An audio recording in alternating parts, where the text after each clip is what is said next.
حي على الفلاح. ونستغفر ونعوذ بالله من شرور أنفسنا ومن سيئات أعمالنا من يهده الله فلا مضل له ومن يضلل فلا هادي له وأشهد أن لا إله إلا الله وحده لا شريك له وأشهد أن محمدًا عبده ورسوله أما بعد فإن خير الحديث كتاب الله وخير الهدي هدي محمد صلى الله عليه وآله وسلم وشر الأمور محدثاتها وكل محدثة بدعة وكل بدعة ضلالة وكل ضلالة في النار. اللهم صل وسلم على نبينا محمد وبارك وسلم وصل عليه وعلى أزواجه وأصحابه وأتباعه إلى يوم الدين. أعوذ بالله من الشيطان الرجيم. يا أيها النبي إنا أرسلناك شاهدا ومبشرا ونذيرا وداعيا إلى الله بإذنه وسراجا منيرا. عیوب اور نقائص سے منزہ اور پاکیزہ تمام قسم کی حمد و ثنا اللہ وحدہ لا شریک لہ کے لیے، اور درود و سلام شفیع للمذنبین خاتم النبیین رسول کریم رؤوف الرحیم صلی اللہ علیہ وآلہ وسلم کی ذات اقدس پر. گزشتہ خطبات سے آپ نبی علیہ السلام کی جو سیرت ہے اس کے مختلف پہلو سماعت فرما رہے ہیں. آپ صلی اللہ علیہ وآلہ وسلم اللہ تبارک و تعالی کے آخری نبی اور رسول ہیں، اور آپ کے بعد کوئی نبی اور رسول پیدا نہیں ہو سکتا اور کسی کو نبوت اور رسالت نہیں مل سکتی. آپ صلی اللہ علیہ وآلہ وسلم کی نبوت اور رسالت آفاقی اور عالمگیر ہے، پوری روئے زمین کے لیے. ہر رنگ و نسل، ہر زبان، ہر قوم اور ہر علاقے کے لیے اللہ تبارک و تعالی نے آپ کو رسول بنا کر بھیجا ہے. اب گزشتہ خطبہ جمعہ میں آپ نے وحی کے بارے میں قرآن مجید کی آیات اور احادیث اور صحابہ کرام رضوان اللہ علیہ مجمعین کے جو مشاہدات ہیں وہ سماعت کیے کہ نبی علیہ السلام پر وحی کیسے آتی اور وحی کی اقسام. آج کے خطبہ جمعہ میں علامات النبوہ، نبی علیہ السلام کی ذات اقدس میں، آپ کی شخصیت میں اور آپ کی جو دعوت ہے اس کے اندر کون کون سی ایسی نشانیاں، دلائل، علامات پائی جاتی تھیں جس سے اپنوں اور بیگانوں نے، علماء نے، اور جو عامت الناس تھے، علماء نہیں تھے یا جن کو ہم جہلاء کہتے ہیں، انہوں نے آپ کو کیسے اللہ تبارک و تعالیٰ کا سچا نبی اور رسول جو ہے وہ پہچان لیا. سامعین محترم، دنیا کے اندر کوئی علم ایسا نہیں ہے کہ جو معاشرے کے تمام طبقات جو ہیں وہ سمجھ سکیں، جان سکیں، پہچان سکیں سوائے نبی علیہ السلام کی ذات اور شخصیت.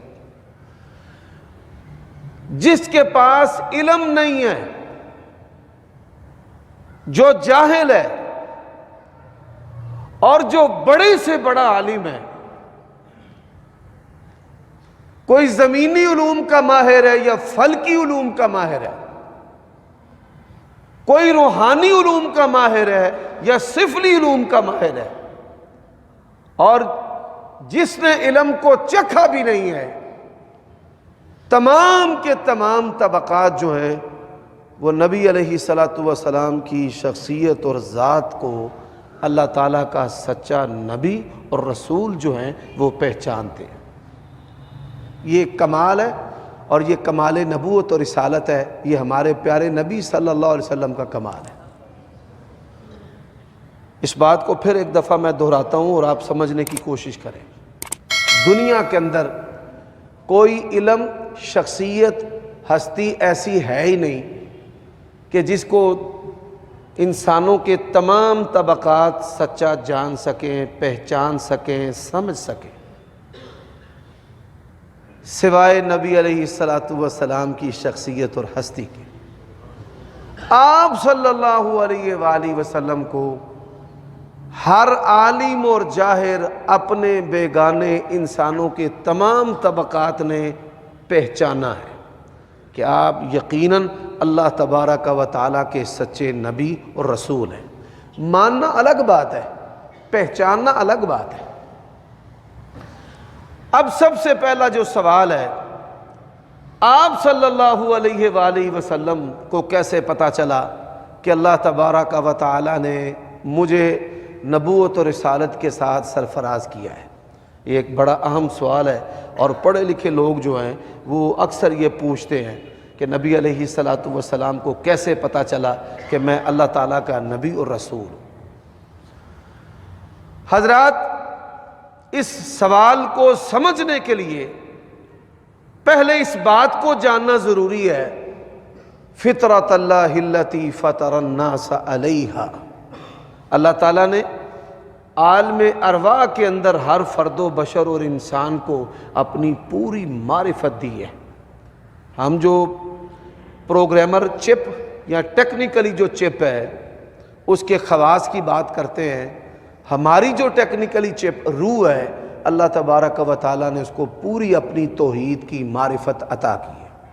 وَإِذَا أَخَذَ رَبُّكَ مِن بَنِي آدَمَ مِن ظُهُورِهِمْ وَذُرِّيَّتِهِمْ، قرآن مجید کی یہ آیت کریمہ ہے کہ عالم ارواح کے اندر اللہ تبارک و تعالیٰ نے انسانوں کو اپنی توحید کی معرفت سے نوازا ہے، اور نبی علیہ الصلوۃ والسلام کا فرمان ہے کل مولود یولد علی الفطرہ، ہر بچہ جو ہے وہ فطرت اسلام پر پیدا ہوتا ہے، فَأَبَوَاهُ يُحَوِّدَانِ أَوْ يُمَجِّسَانِ، اس کے والدین جو ہیں وہ اس کو یہودی یا مجوسی بناتے ہیں، وگرنہ ہر انسان جو ہے وہ فطرت اسلام، اللہ تبارک و تعالیٰ کی توحید کی معرفت پر پیدا ہوتا ہے۔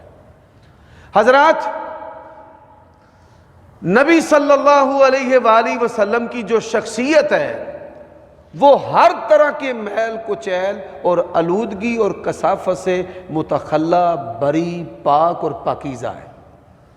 یہی وجہ ہے کہ اعلان نبوت سے پہلے آپ صلی اللہ علیہ وآلہ وسلم کے گھرانے سے لے کر قرب و جوار اور ہر طرف، بلکہ جو روئے زمین کا مرکز ہے بیت اللہ، اس کے اندر بھی بتوں کی پرستش اور پوجا ہوتی تھی، بیت اللہ کے اندر بھی۔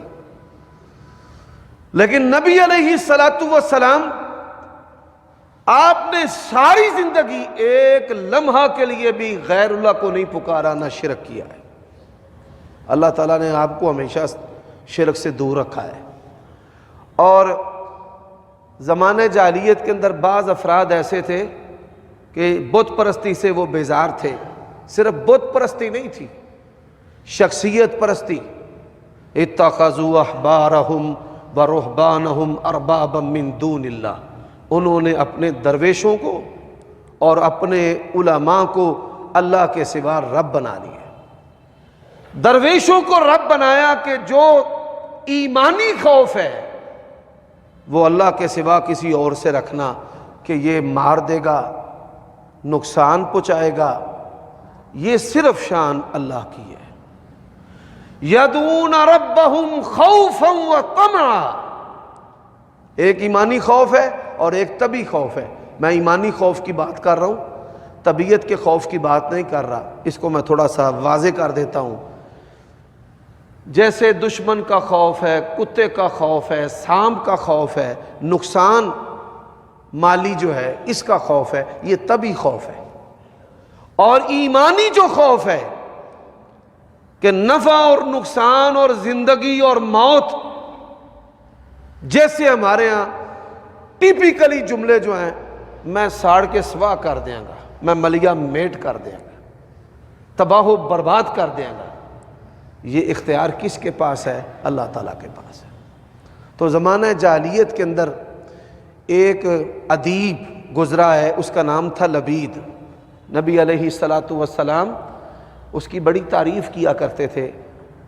نعم ما قال لبید، لبید نے کیا ہی اچھا کہا ہے، کل شیء ما خلا اللہ باطل، اللہ کے سوا ہر معبود، ہر ہستی جو ہے وہ باطل ہے۔ علماء کو انہوں نے رب کیوں بنایا؟ عدی بن حاتم رضی اللہ تعالیٰ عنہ نے نبی علیہ الصلاۃ والسلام سے کہا، یا رسول اللہ ہم نے تو رب نہیں بنایا تھا۔ آپ نے فرمایا جو تمہارے علماء حلال کہتے تھے، حرام کہتے تھے، ایسے ہی سمجھتے تھے؟ جی ہاں ایسے ہی۔ فرمایا یہ رب بنانا ہے۔ آج جیسے امت کے اندر بدعتی علماء جس چیز کو چاہے ثواب بنا لیں، جس کو چاہے گناہ بنا لیں۔ سامعین محترم، اللہ کے سوا ہر معبود باطل ہے، یہ لبید کا قول ہے۔ اب نبی علیہ الصلوۃ والسلام کی سرشت اور فطرت کے اندر، آپ کے دل کے اندر اللہ تبارک و تعالیٰ کی معرفت کہ ایک ہستی ہے جو نظام کائنات چلانے والی ہے۔ ابراہیم علیہ الصلوۃ والسلام کی میں مثال دیتا ہوں۔ والدین بت پرستی کرتے تھے اور انہوں نے اللہ تبارک و تعالیٰ کو کیسے پہچانا ہے؟ جب یہ شعور پیدا ہوا، یہ ستارے رب ہیں، چاند رب ہے، نہیں ان سے بڑھ کر سورج رب ہے۔ جب سورج بھی غروب ہو گیا، انی لا احب الافلین، جو غروب ہونے والا ہے، جو دفن ہونے والا ہے، جو فوت ہونے والا ہے، جو دنیا سے جانے والا ہے، وہ کبھی رب، حاجت روا، مشکل کشا، دستگیر و گرن بنج نہیں ہو سکتا۔ میرے بھائیوں دوستو، تو پھر انہوں نے کیا کہا؟ انی وجہت وجہی للذی فطر السماوات والارض حنیفا وما انا من المشرکین۔ نبی علیہ الصلوۃ والسلام، آپ کے اندر اپنے خالق و مالک کی معرفت تھی، اور اس معرفت کا جو سفر ہے وہ شروع کہاں سے ہوا؟ کہ جب نبی علیہ الصلوۃ والسلام کو سچے خواب آنا شروع ہو گئے، آپ کے دل کے اندر خلوت کی محبت ڈالی گئی، اور پھر جبرائیل علیہ الصلوۃ والسلام سب سے پہلے نبی علیہ الصلوۃ والسلام پر توحید کا پیغام لے کر آئے ہیں۔ اقرأ باسم ربک الذی خلق، اس رب کے نام سے پڑھیے جس نے آپ کو پیدا کیا ہے۔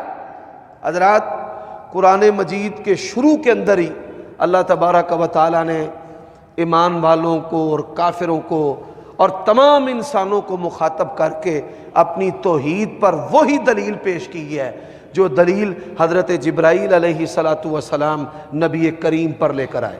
یا ایھا الناس اعبدوا ربکم الذی خلقکم، اے انسانوں اس رب کی بندگی کرو جس نے تم کو پیدا کیا ہے۔ یہ اتنی سادہ اور اتنی مضبوط دلیل ہے۔ ارونی ماذا خلقوا، اور جن ہستیوں کو تم رب کے سوا پکارتے ہو مجھے دکھاؤ انہوں نے اس کائنات میں کیا پیدا کیا ہے۔ اب پیدائش یہ ایسا عمل ہے، اللہ کا غیر یعنی غیر اللہ جو ہے وہ کسی کو پیدا نہیں کر سکتا۔ حضرات، اللہ تبارک و تعالیٰ نے ان کی بے بسی کو کس طرح ذکر کیا ہے؟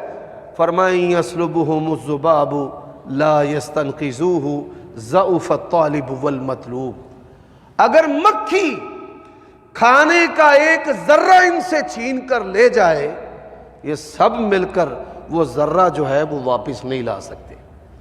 آپ یہ سن کر حیران ہوں گے، سائنسدانوں نے اللہ تعالیٰ کی اس بات کو نعوذ باللہ غلط ثابت کرنے کے لیے، ملحد ہیں، بے دین ہیں، غیر مسلم ہیں، اسلام کا مذاق اڑانے کے لیے، آیات کا استہزاء کرنے کے لیے انہوں نے اس پر ایکسپیریمنٹ کیا، تجربہ کیا۔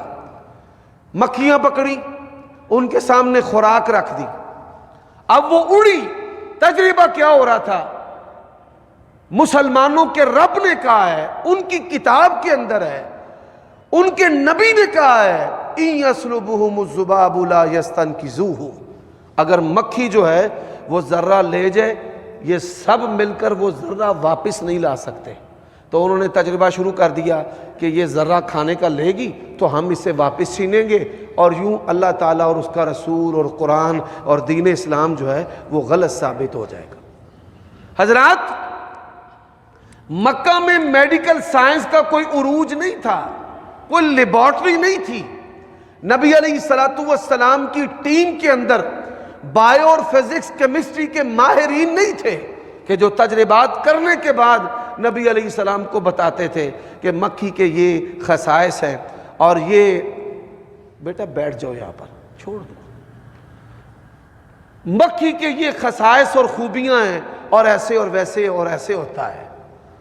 وہ یہ دیکھ کر ششدر اور حیران رہ گئے کہ مکھی جب کھانے کا ذرہ پکڑتی ہے تو اپنی باڈی سے ایک کیمیکل نکال کر اس کے اوپر گرا دیتی ہے اور اس کو میلٹ اور ڈی شیپ کر دیتی ہے۔ دنیا کا کوئی پاٹے خان بھی مکھی سے وہ ذرہ واپس نہیں لا سکتا۔ حضرات، یہ دین اسلام کی حقانیت اور سچائی ہے، اور یہی وہ پہلی وحی ہے، اقرأ باسم ربک الذی خلق۔ اب دل کے اندر تھا کہ میرا خالق، میرا رب، میرا معبود کون ہے، اس کی معرفت، تو یہی پہلا پیغام نبی علیہ السلام پر نازل ہوا، اقرأ باسم ربک الذی خلق۔ اور پھر اللہ تبارک و تعالیٰ کی محبت اور معرفت ایسی ہے، ہم بیمار ہیں، انسان جب بیمار ہوتا ہے، بخار اس کو تیز ہوتا ہے تو زبان کا ذائقہ چلا جاتا ہے، اچھی سے اچھی خوراک بھی اس کو دی جائے تو وہ کراہت کا، ناپسندیدگی کا، بیزاری کا اظہار کرتا ہے کہ میں نے نہیں کھانی، مجھ سے نہیں کھائی جاتی، میری زبان کا ذائقہ کڑوا ہے۔ حضرات، اسی طرح لوگ جو ہیں، ان کے جو بدن ہیں، ان کی جو سوچ ہے، ان کی جو زندگیاں ہیں، ان کے جو احساسات ہیں، وہ کڑوے ہو چکے ہیں، اور وہ اتنے کڑوے ہو چکے ہیں کہ وہ اللہ تبارک و تعالیٰ کی جو محبت ہے اس کی لذت کا ادراک ہی نہیں کر پاتے۔ اللہ تعالیٰ کی محبت کا جو ادراک ہے وہ ہمیں حاصل نہیں ہے۔ میں اوروں کی بات نہیں کرتا، جو اہل توحید ہیں، جو سنت اور حدیث کے علم بردار ہیں، جو قبروں سے بیزار ہیں، عملی توحید میں ہم بھی بہت پیچھے نظر آتے ہیں۔ عملی جو توحید ہے، ایک تو اعتقاد ہے نا جی، قبر والا نہیں دے سکتا، الحمدللہ اس کا شعور تو آپ کو ہے، رب معبود ہے، الہ ہے، انبیاء اور اولیاء حاجت روا اور مشکل کشا اور اولادیں دینے والے اور دستگیر نہیں ہیں، یہ شعور ہے۔ لیکن عملی توحید کیا ہے کہ ہم عبادات میں کمزور ہیں، ہم ذکر و اذکار میں کمزور ہیں، ہم اللہ تعالیٰ سے اپنی بات منوانے میں کمزور ہیں، کہ ہم میں سے کوئی بندہ اللہ تعالیٰ کے ساتھ اس طرح بات کرے، راز و نیاز کرے، تکرار کرے، اصرار کرے اور اللہ تعالیٰ سے اپنی بات منوا لے، اس چیز کا شعور ہمارے اندر نہیں ہے، ہماری زندگیاں اس سے بالکل خالی ہیں۔ حالانکہ اللہ تبارک و تعالیٰ واحد وہ ہستی ہے جو تعریف کو اور اس طرح کے اصرار کو پسند کرتی ہے۔ یا رب، اللہ توجہ نہیں کرتے، حدیث میں آتا ہے، بندہ کہتا ہے یا رب، اللہ تعالیٰ توجہ نہیں کرتے. پھر وہ کہتے ہیں یا رب اللہ پیارے رحمان معبود برحق. اللہ تبارک و تعالی ناراض ہے اس پر. فرشتے دیکھ رہے ہیں کہ پروردگار کا بندہ اس کو پکار رہا ہے اور اللہ تعالیٰ اس کی طرف توجہ نہیں کر رہے. تواب ہے تواب. ہم کہتے ہیں نا تب علیہ اللہ مجھ پر لوٹا. تواب کا معنی اللہ کے لیے اس بات کو سمجھے. تواب کا معنی پھر وہ کہتا ہے یا رب یا اللہ میں نہیں, بس تو ہی ہے, میں نہیں مانتا کہ تو مینوں معافی نہ دینے. یہ ہو ہی نہیں سکتا. یعنی میں یہ بات نہیں مانتا کہ تو معافی مجھے نہ دے اور یہ میری ضرورت پوری نہ کرے. حدیث میں آتا ہے پھر اللہ تبارک و تعالیٰ کی رحمت جوش میں آتی ہے اور اللہ تعالیٰ اپنے بندے کو پھر وہ چیز عطا کر دیتا ہے. صرف وہ ہی نہیں عطا کرتا, رب العالمین ہے جی انہیں ہی دے دیتے. کمال ہے, پر اصل کمال کیا ہے؟ اللہ کہتے اور لے, پھر اور لے, پھر اور لے. فرشتے کہتے ہیں یا اللہ آپ تو اس کی طرف توجہ نہیں کر رہے تھے. تو اللہ کہتے ہیں پھر بتاؤ نا میرے سوا اس کا ہے کون؟ میرے سوا اس کا کون رب ہے؟ میرے سوا اس کی ضرورتوں کو پورا کرنے والا کون ہے؟ حضرات دنیا میں اس کی مثال ہے. ایک نالائق بیٹا ہے, وہ اپنے ماں باپ کے ناک میں دم کر دیتا ہے. گلے اور شکوے اور شکایتیں انبار ہیں. اولاد سے چھپ چھپ کر ماں باپ اس کو پیسے دیتے ہیں, اس کی ضرورتوں کو پورا کرتے ہیں. اور جب کوئی کہتا ہے وہ کیا جواب دیتے ہیں؟ پھر اسی کی کریے, اساں جمعہ جوئے, ساڈا جمعہ ہے. اور اللہ بھی اپنے فرشتوں کو کہتا ہے میں پھر کیا کروں, میرا بندہ ہے, میرے سوا پھر اس کا رب کون ہے بتاؤ. تو یہ عملی توحید ہے. نبی علیہ السلام کی شخصیت کے اندر یہ چاشنی تھی, یہ چاشنی تھی, اور اس چاشنی کی وجہ سے پھر اللہ تعالیٰ کی معرفت کے جو احکام بارش کی طرح نبی کریم صلی اللہ علیہ وسلم پر نازل ہوئے ہیں, یہ وہ سب سے بنیادی نقطہ ہے کہ جس کے ذریعہ آپ نے پہچانا کہ میں اللہ تعالیٰ کا نبی اور رسول ہوں. اور یہی وجہ ہے کہ قرآن مجید بسم اللہ کی بھا سے لے کر والناس کی سی تک سب سے زیادہ اللہ تبارک و تعالیٰ کا تعارف ہے. بلکہ ہر چیز قرآن مجید میں ہر چیز اللہ کے تعارف پر مشتمل ہے. رسالت کا مقصد بھی اللہ کا تعارف ہے, نماز کا مقصد بھی اللہ کا تعارف ہے, قربانی کا مقصد بھی اللہ کا تعارف ہے, جہاد کا مقصد بھی. اور یہی بات ہے جو اللہ نے قرآن میں کہی ہے, قل اے میرے نبی آپ کہہ دیجئے ان صلاتی و نسخی و محیای و مماتی للہ رب العالمین. حضرات اب آئیے اس کے ساتھ میں مثالیں دینا چاہتا ہوں.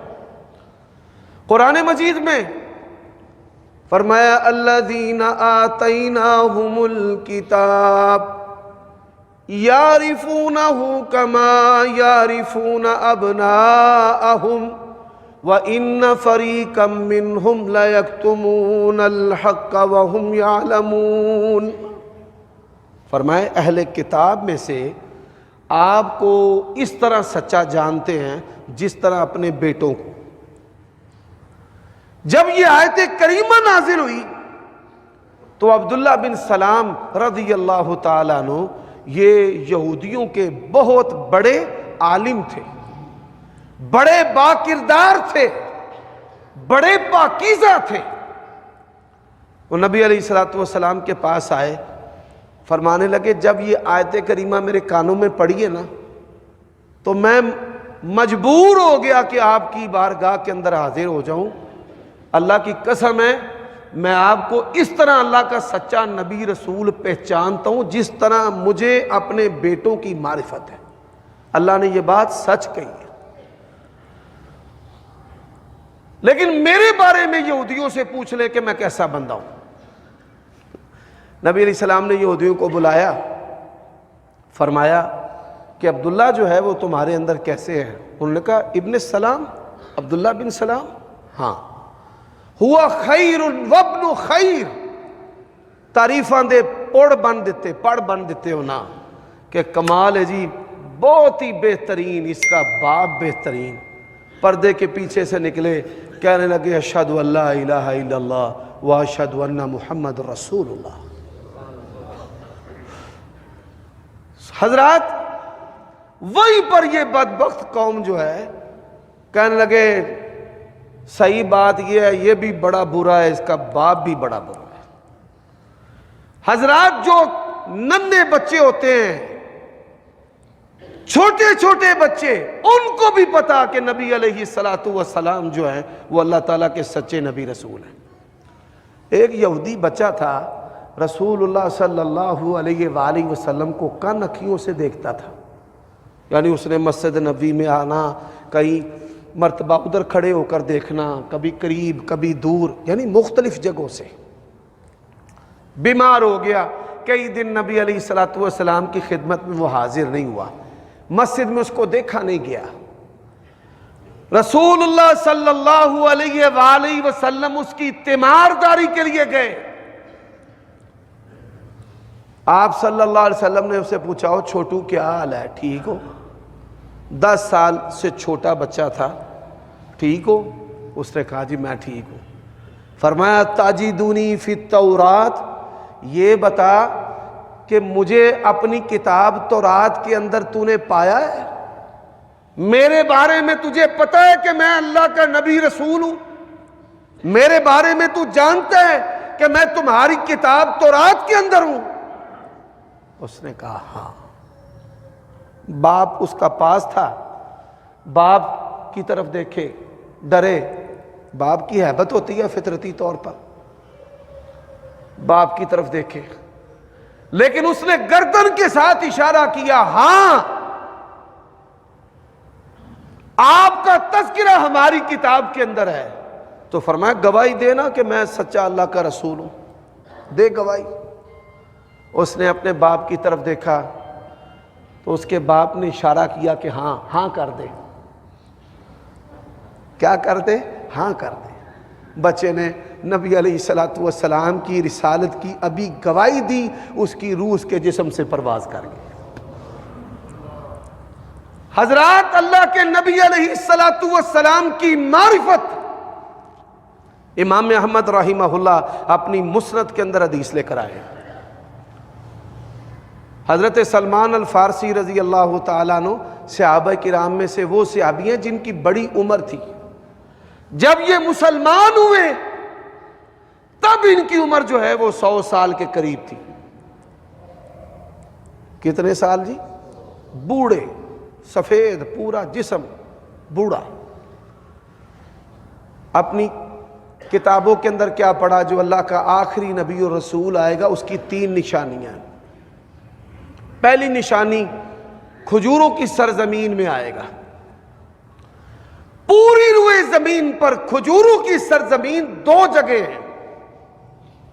ایک مدینہ الرسول جس کو یثرب کہا جاتا تھا اور دوسری جو جگہ ہے وہ خیبر ہے. خیبر کی زمین کو کھجوروں کی سرزمین کہا جاتا تھا اور اسی طرح یثرب کو کھجوروں کی سرزمین کہا جاتا تھا. یہودیوں نے اپنی کتاب کے اندر پڑھا ہوا تھا کہ آخری نبی جو آئے گا وہ جنگوں والے نبی ہوں گے تلوار والا نبی ہوگا فتوحات والا نبی ہوگا حاکم نبی ہوگا. اب جو بھی ان کو پھینٹی لگاتا تھا مارتا تھا لڑائی کرتا تھا تو یہ کہتے تھے نبی آنے والا ہے اسی کر توڑا علاج لائیں گے.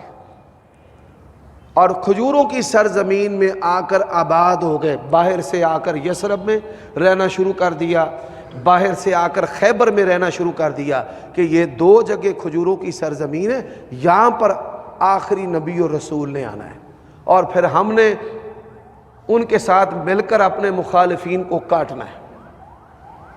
اللہ تبارک و تعالیٰ نے قرآن مجید میں بھی کہا ہے وَكَانُوا يَسْتَفْتِحُونَ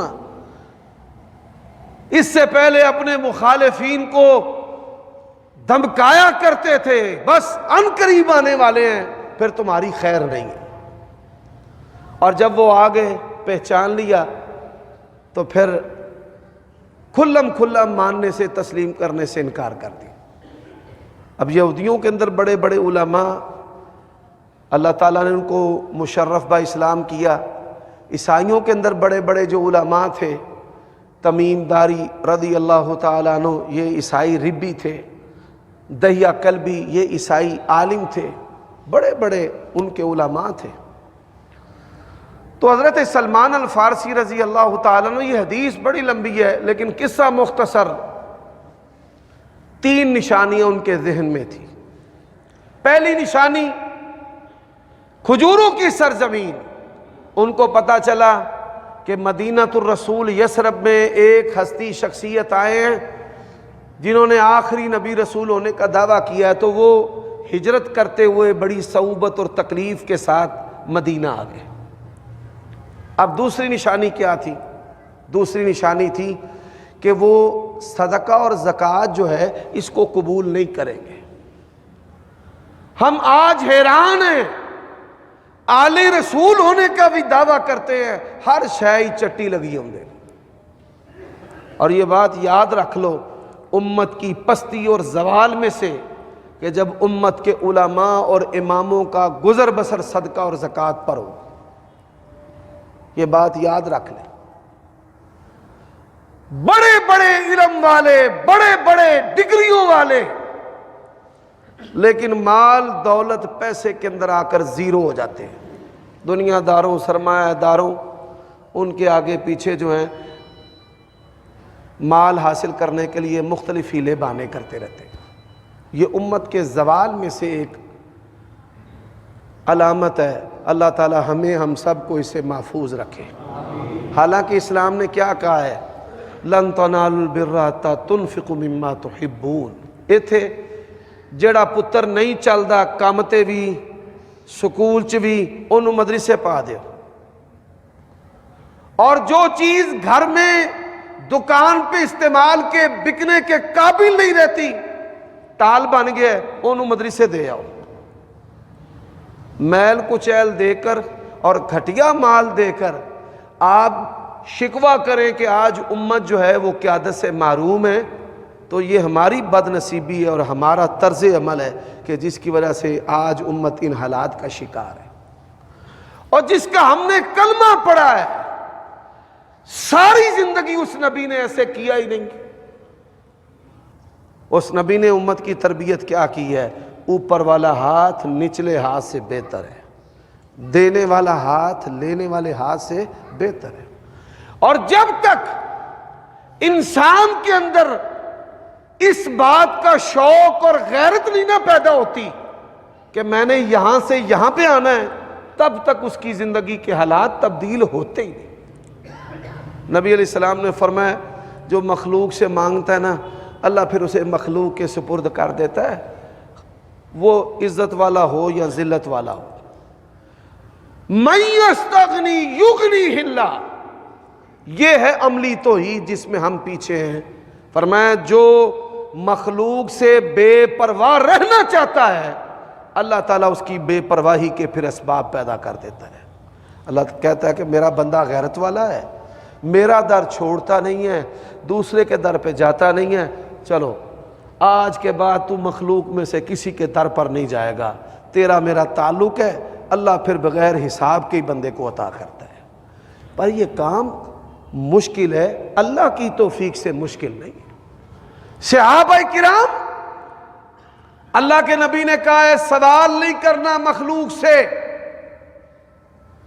جائز سوال بھی نہ کرو، جائز سوال بھی نہ کرو گے اللہ اس عمل کے بدلے بھی جنت دے گا۔ اب یہ جو پیٹ ہے نا، یہ بڑا ظالم ہے، اس کے فتنوں سے اللہ تعالیٰ کی پناہ مانگنی چاہیے۔